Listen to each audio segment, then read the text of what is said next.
Yun. Hindi niyo ba alam mga marites na ang bait ni William? Kasi kapag nandito siya sa bahay namin, siya naluluto, naglalaba, naglilinis ng CR. Tapos ngayon, oh, tingnan niyo naman, may pruweba ako na napaka ano talaga swerte ng magiging asawa nito. Kasi ang bait niyo. Oh, handa na daw siya. Akin na yan. Teka lang, William, halika. Handa na daw siyang magkaroon ng family. Ayun. Hala ka, gilabay ni mo sa pikas luti. Hala ka, William. Handa na daw siya magkaroon ng family. Kaya for kaming tito. Tingnan nyo naman, ang gwapo ng cook namin ha. Hired to ni Kuya Bads. 10K yung a day niya per day.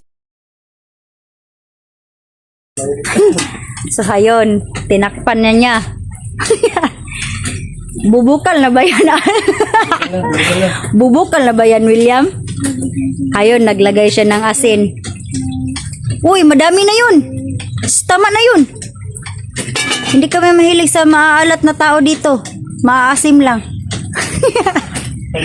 Anong masasabi mo? Loy? Di ba iihaw mo yung malunggay, kalamunggay? Wala may utangan. Oh. Ayun, nakaluto na si William ng egg. Ang sarap-sarap nito. Salamat sa pagluto, William.